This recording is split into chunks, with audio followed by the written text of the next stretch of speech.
观众朋友，大家好，欢迎收看4月19公视台记台下晡新闻，我是戴子。咱先来看今仔日的新闻重点。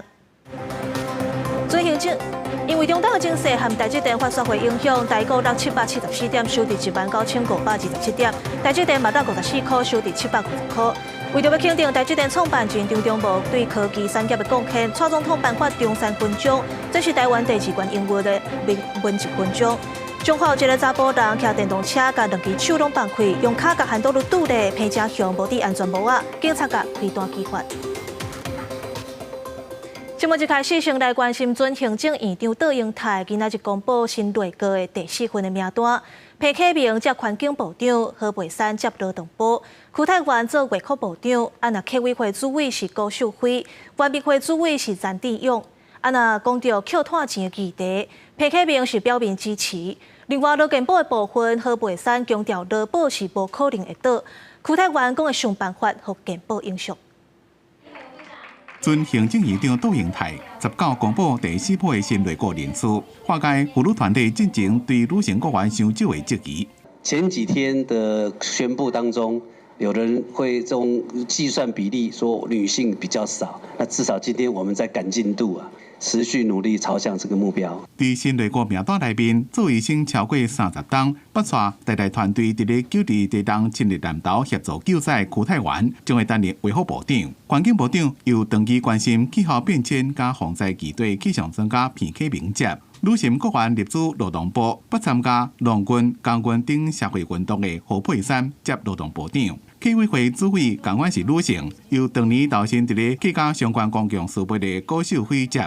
原民会主委是身为屏东3地门乡百万族人的詹志勇接。我们收碳费不是从企业肥额上面拔毛，是为了要减碳来做一个目的。碳定价的路径图，让大家呢觉得减碳是必须的，是必要的，不是负担，是转型。环境永续正重要的碳费制定，评议民表示支持。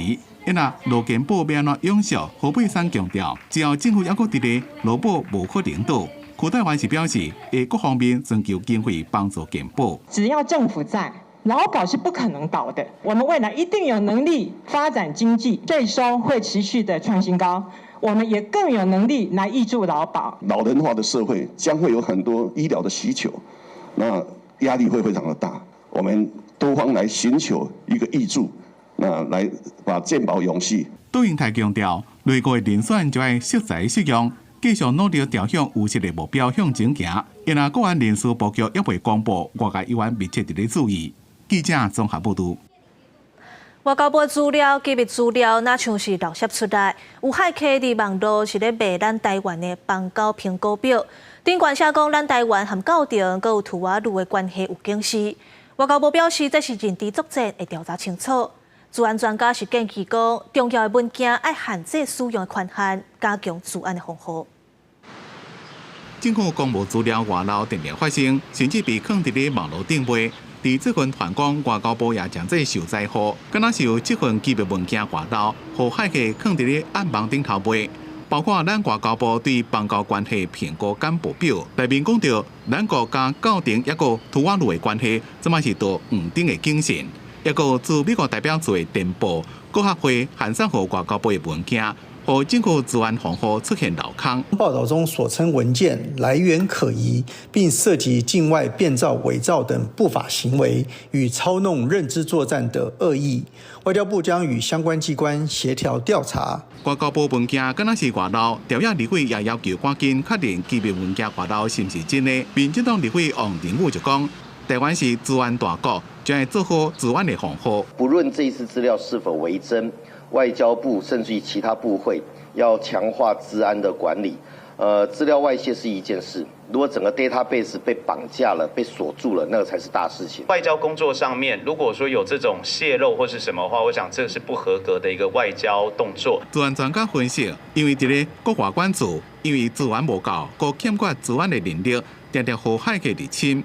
不过，专家也提出解决的方法，会让参考台积电将对重要的文件采取限制准处。比较重要的资料或者是一些相关的资料，那我就是做一个严格的控管，像是一般的那个一些这个科技公司来讲，就是我进去要存取这些重要资料的，跟我要这个取出，甚至我就不能够取出去。在这几年政府资料外漏，上受到关心的案件就是2020年有海价开价要$5000，伫咧地下论坛卖咱国有到2350万户别个互疫情资料，其中包括政府机关的首长、县市首长加立委。政府经过比对讲，户政资料并无互海客偷摕。专家讲，政府除了采买资源的设备，也要强化人员的资源意识，双头做好资源的防护。记者综合报道。中国的民航局今仔透早向宣布讲，要启用 W122 甲 W123这2条航线，也就是为中国飞向东边 M503的航线飞向南台湾这边。这一条航线是大洼马祖，一条大洼金门。中国阁讲，开这2条航线会当消透航班压力，对两岸都有好处。学者表示，中国已经甲国际民航组织摕到边境航线许可，咱无法度改变事实，就要家己加注意。中国民航局伫官网公告，即马开始启用 M503航线 W122、W123的连接线，由西向东运作。佮预告5月16日，福州中立机场进离场空隙要进一步优化调整。中国表示，即届优化福建地区的空隙，有利东南沿海地区航空运输发展的需求，减少航班的延误，对两岸拢有利。可能会些许影响到的，应该是金门附近的，就是金门上义机场附近的一些航班。但是因为它空程上面也有一些间隔哈，所以其实我觉得会影响，但是影响的这个范围应该是不至于太严重。新启用的 W122航路真倚近马祖空隙边界的南边 ，W123是真倚近金门空隙。经国际技术是分析，新航路对台湾国际线影响有限，不过国内线有可能受影响。航空公司拢会发布相关的飞航通告，提醒机师要注意。航空学者是分析，中国伫年初开始就宣布改变路线，当时咱国民航局就表达正式的抗议。咱国军方嘛捌评估对各方空隙有哪有影响，不过这拢伫咧中国上海情报区内，恐惊嘛无法度改变这个事实。在我们国内民航的部分，基本上不可能超过站管啊，就是国防航空公司啊，机师的专注度，或者是说留意相关的这个机外的一些相关的一些资讯之外，就没有其他方式可以去改变。学者分析，中国已经向国际民航组织申请边境航线得到许可。咱方的民航安全部分，除了飞安加强，嘛爱注意相关飞航工具以外，恐惊咱嘛无法度改变这个世面。记者综合报道。为着要肯定台积电创办人张忠谋古当代对国家高科技产业的贡献，总统蔡英文颁发台湾第2冠荣誉勋章中山勋章给张忠谋。那4月初3花莲大地震，台积电冇受影响，损失有30亿较济。总统蔡英文亲自颁奖中山勋章给台积电创办人张忠谋，肯定伊长期以来对国家高科技产业的贡献，用技术、用创新，让世界看到台湾。台积电的创新商业模式，不但带领了台湾的半导体产业在最关键时刻站上了国际，更让台湾展现的韧性和拼劲，在全球的供应链中扮演关键的角色。在台湾建立了一个世界级科技公司的楷模，我要把这份荣誉与台积的全体同仁分享。根据勋章条例规定，中山勋章是台湾第2冠荣誉的文职勋章，今日摆伫蔡玉大勋章后边，卢秀莲、陈建仁拢得到这个勋章。主要颁授予统筹大家安定国家、对建国事业有特殊分劳的人。最近花莲7.2大地震，台积电也受牵连。10月发布当信，地震损失近30亿。地震的突发性的一次性认列，对台积电的股价也许是短期会有影响，但是以一个获利趋势来看的话，其实影响并不会那么大。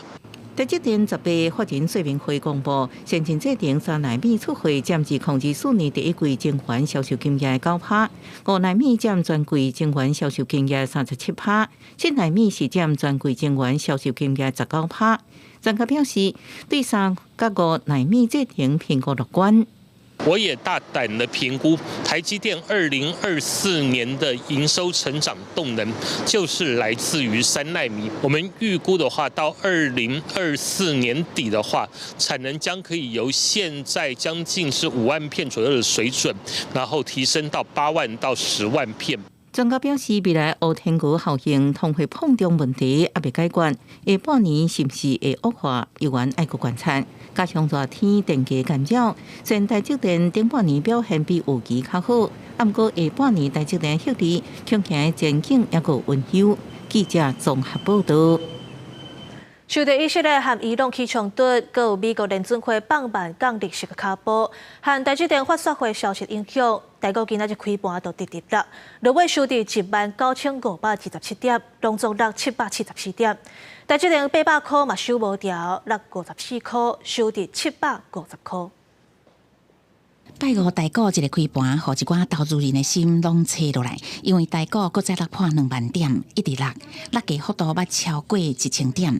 宽宏台积电是好亲像受到法说会影响，开盘捌清顺顺失收800块，落价幅度捌超过7%。季线跟这个19000点的这个整数关卡之间，应该有机会出现一个技术性的止跌哦。那至于说未来这边是不是能够形成一个这个坚强的止跌点呢？那还要看国际股市未来的变化而定。专家分析，受到台积电法说会、国际以色列、伊朗搁再冲突，也有美国联准会放慢降价利息的脚步，拢互股市行情变差。观察新台票的表现嘛无好，伫落破32块半了后，捌大落1.94角，创下8年半中的新低。只是国内4月初才拄调整定价，国家国际局势无稳定。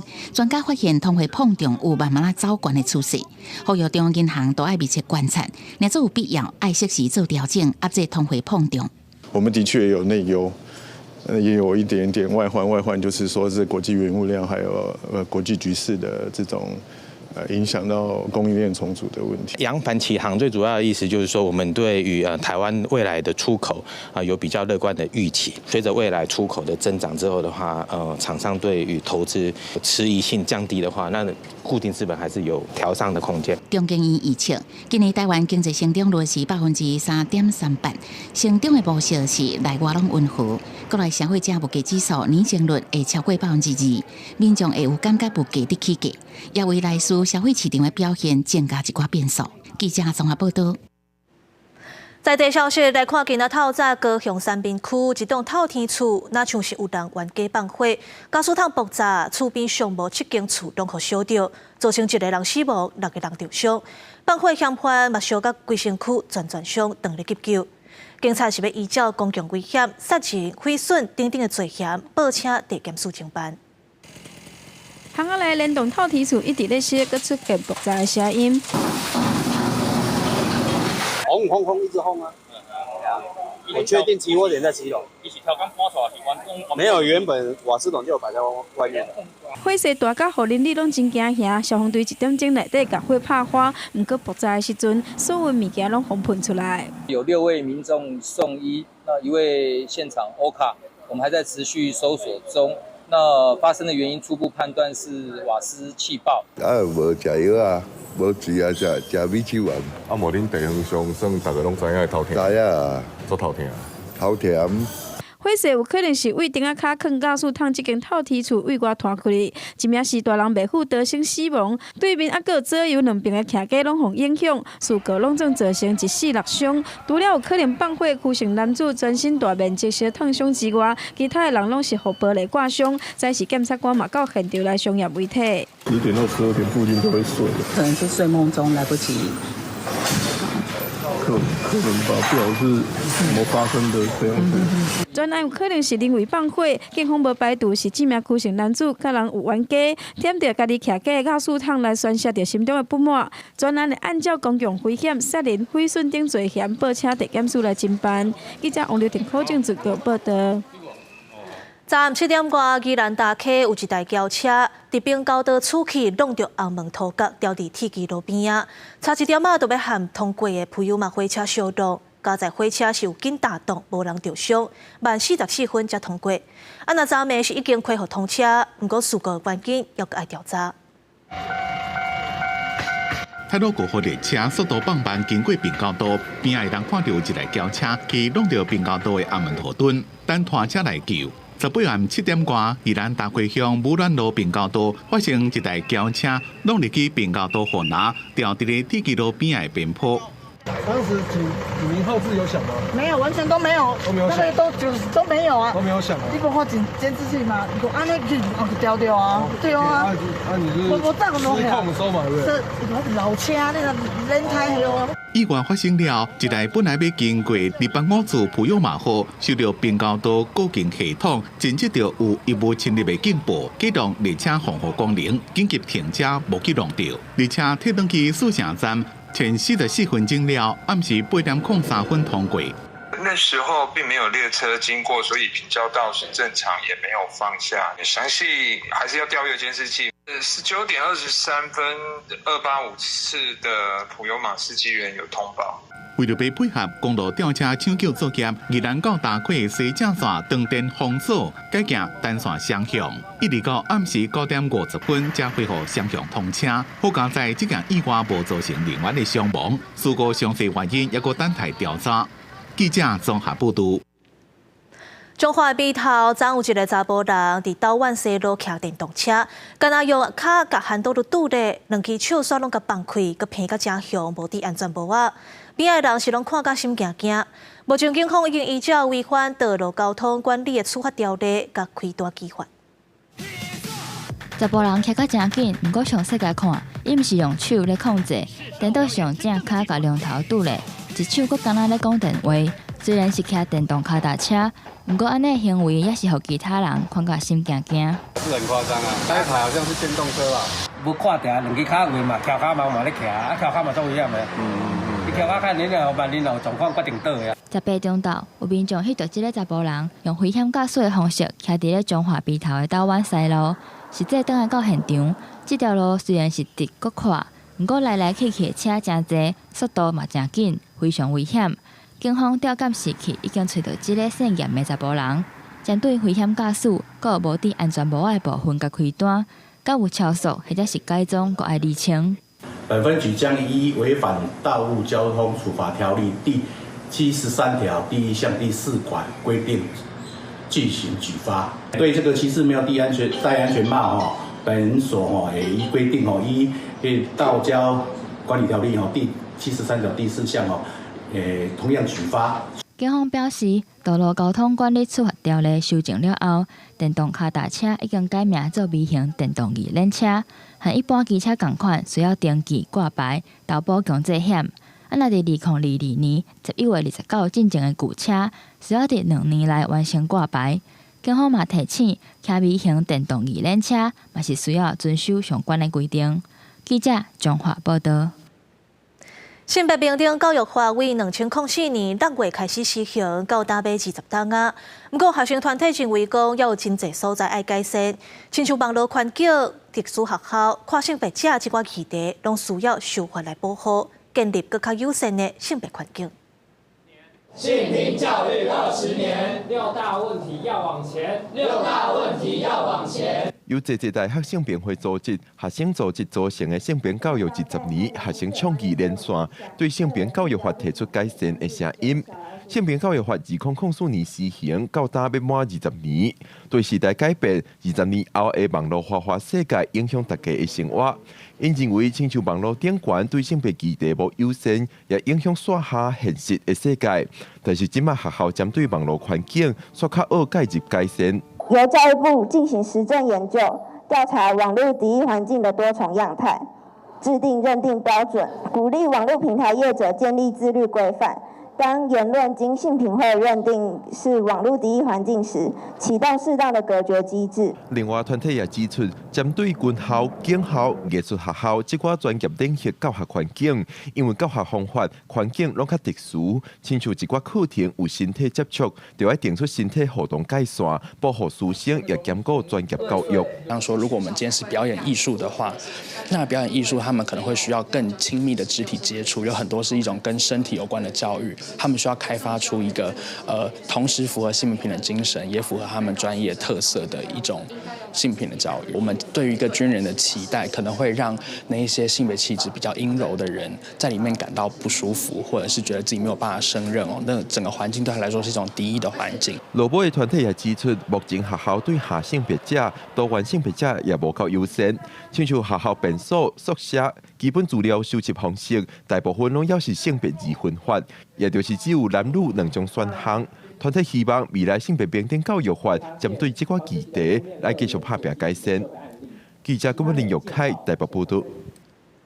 5月7日劳动节是劳工休困的日子，因为私立学校幼稚园的老师是劳工，所以囡仔嘛会对老师做伙休一天。若爸爸妈妈若是公务人员，都爱伫5月7日这天请假来顾囝。这几天民间团体是一直呼吁政府把劳动节改做全国拢统一休假。不过行政院已经讲今年确定是袂赴改会交予新政府来做决定。5一劳动节放假跳跳。5月7日劳动节，劳工拢会当休假，私立幼稚园的老师休假，囡仔也对咧休，家长就要家己顾。因为全国休假无一致，军公告家庭和其他无伫劳基法规范内的父母，定定爱伫即天请假来顾囝。职场或是家庭之间其实没有办法平衡，只有可以选择，造成很多的老师，当然也包括公务人员，他们在5一劳动节当天必须要请假来照顾自己的孩子。这几天民间团体一直呼吁政府劳动节应该全国休一天，虽望政府捌表示会当来讨论，不过顶日行政院宣布今年确定袂赴实施，要交予新的政府来决定。这是引起全国散不满，因要求政府应该提供有薪水的照顾假，让有细汉囝爱顾的公务人员会当安心请假。因为全国休假无一致，厝里的囡仔劳动节爱上课，为着接囡仔上下课，父母根本就无法度好好啊休困。劳工团体也批评，目前台湾劳工做事的工时真长，劳动节应该是通予劳工真正会当休喘的日子才对。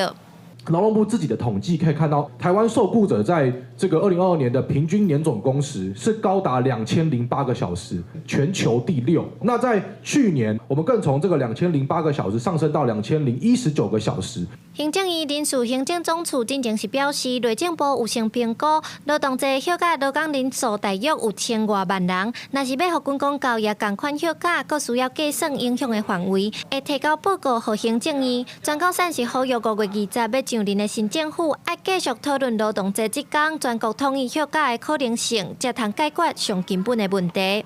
记者刘新武、谢桂林台北报道。1949年5月19日，台湾宣布戒严，开始43天的白色恐怖时期。政治受难者是倡议真久，希望把5月19日设做白色恐怖记忆日。昨行政院就宣布要核定5月19日就是白色恐怖记忆日，干那要纪念，无要休假。希望民众会当了解威权统治、国家暴力对人权的侵害，嘛要提醒执政党唔通搁犯同款错误。即嘛有228纪念日嘛，但是咱需要一个白色恐怖纪念日，甲即个遮尔长整个社会受害的这段时期，咱有一个记忆日。长期关心转型正义的王美秀，为去年9月开始倡议白色恐怖记忆日，依靠一定民间团体、政治受害者、学者斗阵游说政府。今年3月，佮参总统蔡英文见面，总算拜时行政议会宣布，当年的5月19日定做白色恐怖记忆日。如果没有一个记忆日或纪念日来帮助台湾人民记忆，并且深切反省这个对社会影响这么深远的历史伤痕，将会是政府在推动转型正义工程方面功亏一篑的大缺憾。519宣布戒严，伊是为520的凌晨开始实施戒严，整个社会甲所有的人的自由，为迄天开始被冻结起来。519白色恐怖记忆日纪念历史无放假。后个月519就要到，行政院也请文化部参国机关办相关教育文化活动。我敢若知影许习图不见了。也到底有没有被枪决等等都不知道。后礼拜民间团体也办白色恐怖影展，以电影反省历史，会当互咱的历史的记忆，会当进入到全国各地，进入到我们的土地，进入到我们的社会，进入到我们的校园，进入到我们人民的记忆里。王美秀讲，未来希望参文化部合作，甲白色恐怖记忆在地化。伫519迄天串联各地的文书团体，伫全台每一角市讲在地的白色恐怖历史，期待变做促进转型正义的力量。记者郭不跟林玉凯台北报道。来关心国际消息，罗西亚的间谍行动，互人看破卡手。亲像波兰都抓到一个间谍，伊咧协助罗西亚暗杀乌克兰总统泽伦斯基的计划。伫咧德国嘛抓到2个间谍，伊咧攻击美国的军事设施，要破坏对乌克兰的援助。德国嘅检察官10月宣布，伫咧德国逮捕2位德国籍俄罗斯男子，其中一个人被指控对包括美国军事设施在内等目标，用炸药或者是放火发动攻击，目的是要破坏对乌克兰的援助。Insbesondere auf militärisch genutzte Infrastruktur und Industriestandorte. Beschuldigten, der ebenfalls festgenommen worden ist. Und der erstgenannte Festgenommene hat dann nach unserer Erkenntnis diese Informationen, die die beiden gesammelt haben, an eine Person weitergereicht. Denn nach unseren Erkenntnissen hat er zwischen 2014 und 2016 in der Ostukraine für die sogenannte Volksrepublik Donetsk gekämpft. 对此，德国调解俄罗斯大使伫进前，克里姆林宫表示无相关知情。因那伫波兰时逮捕一位波兰籍的男子，伊涉嫌替俄罗斯军事情报部门做间谍，参加计划暗杀乌克兰总统泽伦斯基。甲波兰东南部瓦郡乌克兰边境一座由美军控制，而且和泽伦斯基会当出入的机场的安全资讯交予俄罗斯。公司新闻黄云玲编报。来看美国奥运体操代表队的前队医，伊性侵100外的选手，伫2018年被判关175档。因为美国 FBI 当初接到通报时无认真处理，互这个医生继续来看诊，害佫较侪运动员受害。所以有100个受害者都去告 FBI 要讨赔。按照即阵，美国司法部是已经同意要赔美金1亿，大概是代表32亿5千万来和受害者和解。针对美国奥运体操的代表队前队医纳瑟性虐待、性侵加性骚扰案件的法律索赔，美国司法部伫咧17同意付1亿美金，差不多新台币32亿5千万，加100位和纳瑟性虐待运动员和解。And I'm especially sorry that there were people at the FBI who had their own chance to stop this monster back in 2015 and failed, and that is inexcusable. It never should have happened, and we're doing everything in our power to make sure it never happens again. 这件案件所赔的人包括拜尔斯、瑞斯曼等美国精英体操运动员，因伫2019年热天第一遍向联邦调查局 FBI 提交个人遭到纳瑟侵犯的举报。司法部表示 ，FBI 伫咧处理体操选手的投诉时阵出现真侪失误，造成无采取行动，降低纳瑟继续治疗选手可能产生的风险。I cringe to think that your influence remains in the policies that are supposed to keep athletes safe. 伫咧美国体操协会向 FBI 举报了，纳瑟继续看诊15个月，一直到2016年秋天才被逮捕。2018年年初，因为性虐待加儿童色情的指控，被判175年。纳瑟被抓起关了，2023年7月，伫咧家内面和其他犯人摕10刀送片治疗。其实第一遍对纳瑟的举报已经超过30档。伫咧过去这30年来，包括美国体操协会、纳瑟任职的密西根州立大学，拢一直甲这件建设台压来。密西根州立大学2018年同意赔偿5亿美金，美国体操协会加美国奥会2021年同意赔偿3.8亿美金，互这件性虐待案件赔偿的总金额要到10亿。公司新闻张伟林编辑。台北首都旧的证券交易所已经有400年的历史啊，不过4月16日天煞是大火，规个建筑拢强要毁了了。54公尺高的尖塔甲砖仔壁拢放弃啊，因为苏当时这栋旧建筑当日施工，这4颗位啊拢有采用过，所以消防要拍火要救灾是搁较无简单。哥本哈根旧证券交易所大火第2天，现场依然有乌烟冲出，大片的建筑外壁崩落，好在无人受伤。紧急救援服务单位指出，火是在了透早为旧证券交易所黄塘厝顶扑出来，烧到整座的建筑本体。消防队出动100多人赶到现场拍火，因为这栋旧建筑为要到会的400周年庆祝活动在进行维修工程，4周围拢是厝架加上同齐厝顶，消防喷的水较袂摄入去，拢互消防工作增加难度。火灾了后的第3天，消防队依然伫火场咧拍火。Unfortunately, the wall collapsed. So this historic wall collapsed towards the canal. So nearly 50% of the walls in the fire damaged building has collapsed within the last half hour. 伫淡北国会甲建会隔壁，起伫17世纪，荷兰文艺复兴风格古建高所，以40甜美54公尺螺旋尖塔出名，是观光客一门打开地标之一。伫1970年进前，这是淡北建高所，目前是互淡北商会来使用，内底搁放几啊百件历史悠久的艺术品甲文物。火警一发生，淡北商会工作人员除了进行人员的撤离以外，上重大任务就是将馆内艺术品搬到外口。商会执行长、消防人员都连过路市民，拢出手斗相共。淡北国立博物馆也出动25个专家去现场检查文物的状态。It is our Notre Dame in Copenhagen, this, and you can never restore, rebuild, but the nation as such and our Prime Minister will have to make decisions about what can we do now to preserve some of the things that we managed to save. 对当地居民来讲，这场火的严重性，因讲是因甲2019年法国巴黎圣母院大火差无同齐。目前导火原因还在调查，当局也讲会尽一切努力重建不幸中的大刑事古建高所建筑的标志尖塔4良甜美砖塔，悄悄全被吹掉。公司新闻王慧文报道。加拿大警方抓到有史以来上大件偷摕金条案件。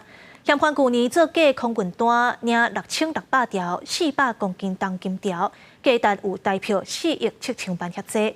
另外，阁有价值5900万台票的外币现金。警方是追查1年，才抓到6个嫌犯。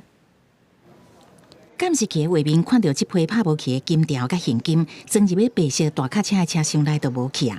加拿大多伦多皮尔森国际机场去年4月17发生历史上上界大件黄金窃案，匪徒以假的空运单领走位瑞士运到当地6600条重量400公斤、价值4.7亿台票的金条，也有价值将近5900万台票的外币现金。1年后，警方总算宣告破案。We have arrested 9 people, issued 3 Canada-wide arrest warrants, and have laid 19 related charges. 警方指出，互人抓到的嫌犯包括2个加拿大航空现职甲已经离职的员工，因涉嫌来神通外鬼偷摕黄金。当时负责开车搬运的司机是伫去年9月伫美国宾州互人抓到，警方伫伊的车顶查到65支枪。A court-authorized search warrant for the vehicle led to the recovery of those firearms that were allegedly destined to be smuggled into Canada. 车顶阁超出6个总重量超过1公斤的金手锁，也有部分假币。警方研判，匪徒已经将大部分的黄金变卖，用来购买枪，也甲用来走私。This isn't just about gold. This is about how gold becomes guns. It isn't about stolen vehicles. Stolen vehicles become guns.And gold can be remade. 匪徒离奇的作案方法，连警方嘛讲亲像电影戏出。目前当日即个查另外还未抓到的3个嫌犯。公司新闻詹慧敏编译。镜头转来到国内，台北市宝林地设的食物中毒案造成2个人死亡，另外有4个患者还佫住伫咧加护病房内底，其中1个有外观，另外3个病情较严重。目前也唔知影这房客热酸是为倒位来的。不过，台北市的警察局长昨伫市议会讲有机会来破案，最近就开记者会说明。台北市宝林地设食物中毒案件，根据卫福部统计，到4月10号为止，总共通报34例，其中2例死亡，4例伫加护病房，其他28例轻症的人拢已登记休困。卫福部处长王必胜透露，这重症患者当中有1个人已经完成换肝，其他3个人原本病情稳定，不过进前因为感染严重，病情恶化。有1个人准备用叶克膜。3位都面临同一个问题，就是感染的问题。其中有1位他这个感染比较厉害，那造成缺氧的状况也蛮厉害，所以就可能要使用叶克膜。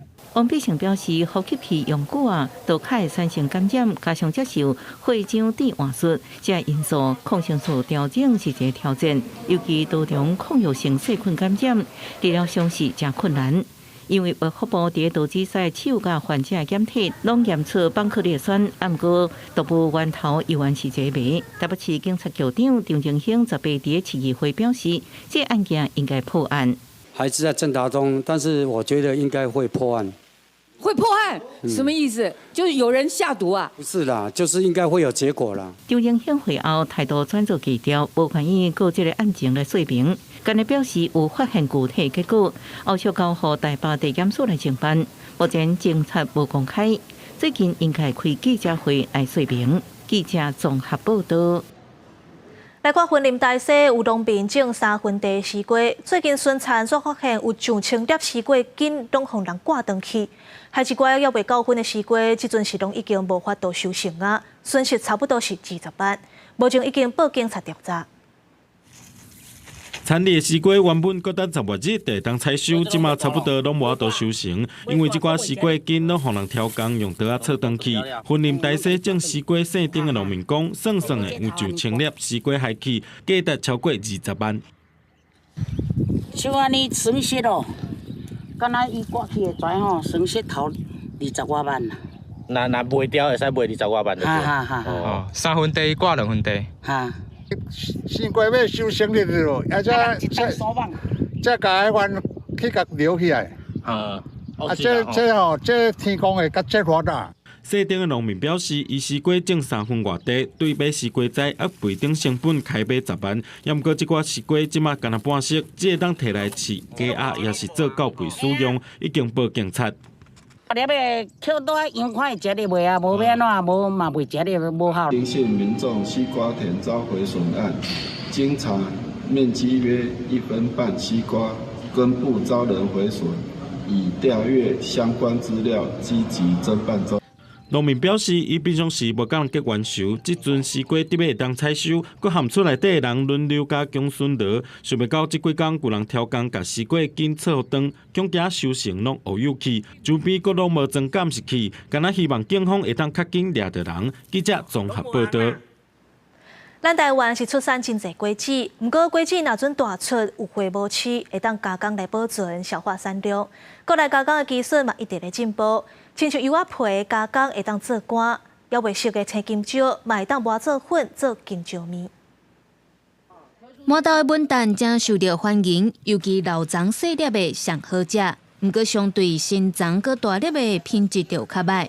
满豆农会会将即寡文旦收购来做加工，除了柚仔皮会当摕来做清洁用品，即马嘛会当做柚仔片甲调味料，甚至连文旦花嘛会当利用。花的话本身它的保湿效果、美白效果很好啊，所以新长的花的修改，那让它不会变成大果，把比较规格外的收起来之后，是保证消费者买到一起果品都是好的果品，都是好吃的。另外，金蕉嘛有产量上侪问题，直接运销合作社会将叶白黄，毋过有抗性淀粉的青金蕉，摕来做青椒粉甲青椒面，会当减少上侪金蕉进入市场。因若黄去的金蕉皮嘛会当食。合作社表示，金蕉皮有色氨酸，会当减少忧郁焦虑。把全香蕉的一个概念都运用在让它发挥到更大值。目前加工的比例大概是在占40%左右，去推广说其实香蕉是可以变成是长米的一种料理。国内水果的种植甲加工技术继续咧提升，连锁的披萨店原地使用进口的菲律宾旺来，即马嘛要用咱加工的金蒜旺来。像达美乐，它舍弃进口罐头，那改用我们国产的金蒜凤梨。那实际上也是进口地带。农业署表示，未来可会利用 AI 来做筛选甲分切水果，解决人力不足的问题。嘛强调以在地生产的水果来加工，符合地产地销、减少食物里程、饮食消费的模式。记者综合报道。林业署、宜兰分署最近办一个野生动物驱赶枪的训练课程，邀请山区的民众和动保人员做伙参加。这寡枪拢要甲动物伤着，主要是要甲动物赶走尔。提醒的那这个有准度，你这左边的这提升上准射击，这拢无杀伤力，内底是塑胶球，拍伫动物的身躯，敢若感觉会痛，安尼才有法度甲赶走甲吓惊。完全不会吧？你要学就是了。动保人员学习穿的组装，毋望赶紧食材者工具。最近根据林业保育署的监测，显示咱国野生动物族群稳定成长，活动范围为山区走到平地，国家山区人为开发增加，人甲动物的关系愈来愈紧张。有。一寡高山啊，最近互人记录到走入去宜兰烈士博览会原住民美食区找食，工作人员只有摕扫帚甲赶走，凸显人甲动物离愈来愈远。基于农民的一个经济考量部分，它是有多种价格的选择，那全部取决农民对实际上在防范受害跟他的农作需求上是多一种选择。林业署今年分署买6支赶动物的乘车，山区的民众甲动保人员做伙训练实在工具，以无伤害动物的方式协助山区的民众赶走动物，化解土地开发利用甲野生动物生存的冲突，提升人对动物的包容。记者综合报道。流浪狗攻击原生种动物的事件是愈来愈多啊，亲像石虎、拉里、高明鹰等等的动物，因的生态地甲生存拢受到威胁。有动保团体甲国家自然公园管理处合作，伫到高雄办展览，希望大家做伙来重视动物的困境。画面中会当看到有流浪狗准备要攻击高明鹰，高明鹰的阿母拼命要保护家己囡仔。这几天流浪狗猫仔的数量增加，嘛影响到台湾原生物种。根据清华大学教授10年统计，流浪狗已经迫害包括拉里、高明鹰、石虎等等动物的生存。其中拉里受伤5成的原因，都是因为流浪狗。去年就166只拉里受攻击。详细大概拢是尾仔断去，也是讲迄个身躯有介侪迄个喙齿加过的空安尼，阮就判断讲这应该是流浪狗仔所影响。就看到讲，只要是狗仔较侪的所在吼，即寡原生种的野生动物拢数量拢变较少，就较毋敢伫遐。根据农业部111年的数字，全台有16万只流浪狗仔，其中伫高雄市产业逐年拢在增加。清华大学教授就发现，2018年到2022年受产姜仔数量减少超过90%，即马剩无几只。为着要互大家重视野生动物保护议题，主管处甲动保团体合作，伫高雄举办动保挺野保的巡回展，透过峰会图片甲研究的资料，呈现流浪动物对台湾原生物种的危害。因为这些游荡狗会基于天性去追逐，甚至于攻击，像是寿山这边就有山羌，就是这些年来的数量下降非常的多。展览会展出到11月17日，展人嘛呼吁大家莫乌白饲流浪动物，毋望政府爱管理好势，野生动物的危机甲流浪动物同款重要。记者钟义辉、顾朝阳高雄报道。林业署为着要避免人甲熊起冲突，就推动台湾乌熊生态服务给付计划。其中针对乌熊若去偷食农作物甲种生仔，嘛有提供补偿的方案。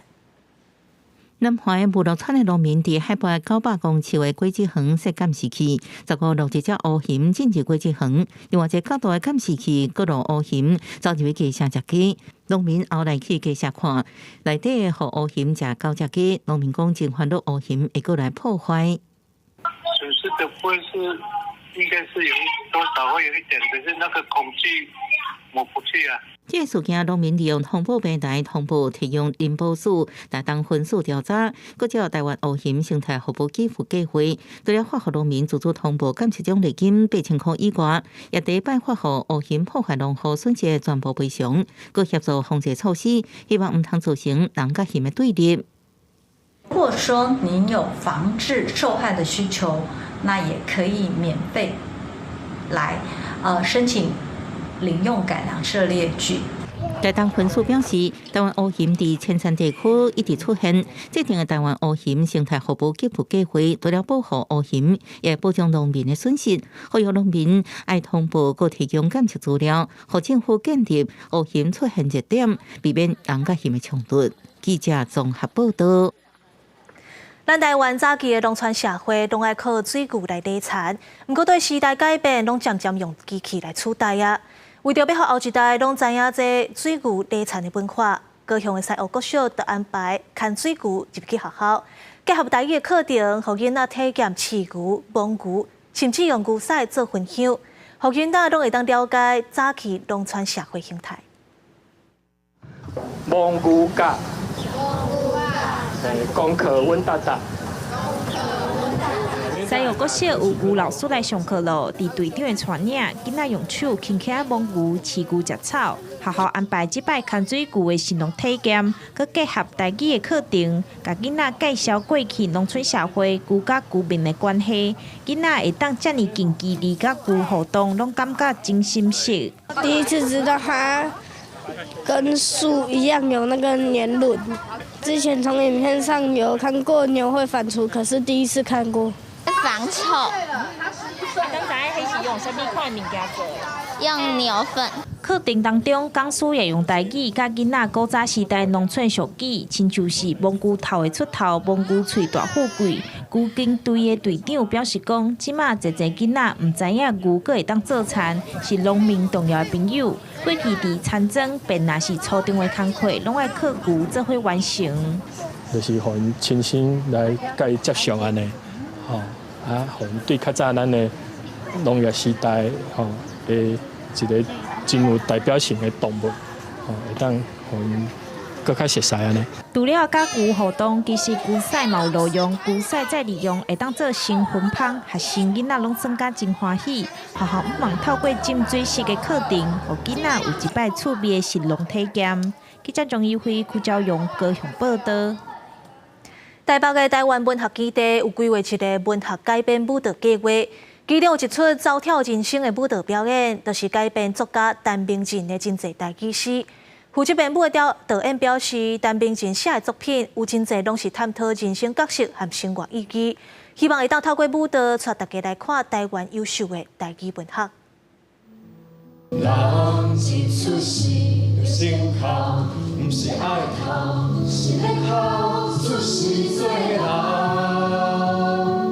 演员当地排练的这段舞蹈是改编自作家陈明进的台语诗《口角笑生命纪事》，经过导演蔡精成编舞，甲文学改编做舞蹈创作，走跳人生。伊表示，家己初初在读台语文学的时，对文学真兴奋，不过当伊听到陈明进有声彩的台语配音，伊的感情甲情绪随绑定起来。嘛，因为台语的音乐性，互伊在编舞的时有丰富的灵感。他在提到。就是零星勒招种啊，零星勒招锤这件事情，那对我来说，就是我们常常很奔波啊，很辛苦，所以从他的诗作里面，同时就是跟演员或者是我自己的生命经历去发想其他不同的故事。走跳人生用舞蹈来找出每一个人的人生角色和对生活的体会。表演者认为，透过舞蹈会当让愈侪人了解台语文学的多样性，对因来讲是真有意义的演出。因为这出舞作会伫咧台湾文学基地主办的文学改编舞蹈计划当中演出，因希望未来嘛当用愈侪方式带大家来认识台湾文学。这个改编的这项代志，就是会使让更较侪人知影讲哦，反正你可能本地。感觉讲台湾文学可能是一个足歹去亲近的一个物件，还是讲一个无生行的物件。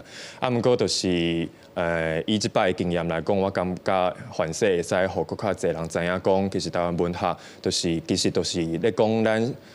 大概辛苦边的一寡故事。母语的创作，其实它的这个很多的不管是一种价值观，或者是他对身体很多的感受，其实会跟华文写作应该是不太一样的。所以我们这次是特别跟文化部是争取母语的补助计划。那我们把文学，尤其是母语转译成当代的舞蹈，有更多的可能。主办方表示，这届走跳人生的表演会伫4月22日一礼拜6和礼拜，在台北的台湾文学基地正式演出。另外，为着要推广母语，逐个月伫遮嘛拢有台语绘本讲故事的亲子活动，希望大人囡仔拢通对无共活动来找到家己和文学甲母语的连结。记者卢尚珠、郑俊佑台北报道。今天天气报你知，今仔日因为东北季风减少，气温回升，不过北部、东北部嘛会落地渐好。若明仔载拜六，各地头、平湖、金门拢是侪云到好天，马祖会落地渐好。过到了后，东北部阁有山区嘛会落地渐好。天气乡亲，明仔载桃园到苗栗沿海较广阔的所在，阁有马祖、绿岛甲兰屿有机会透强风，就要特别注意。下晡晡天气变化，咱来看各县市的详细资料。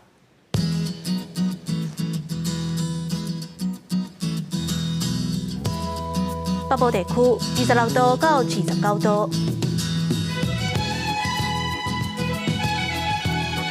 中部地区26度到29度。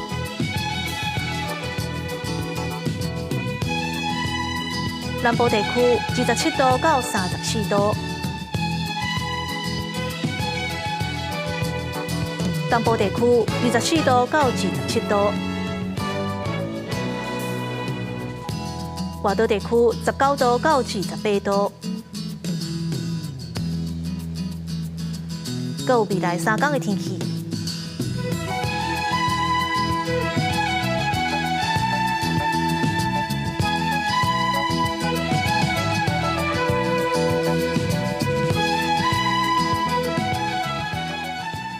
感谢你收看今仔日的下晡新闻，我是陈怡真。后礼拜一下晡3点，咱再会。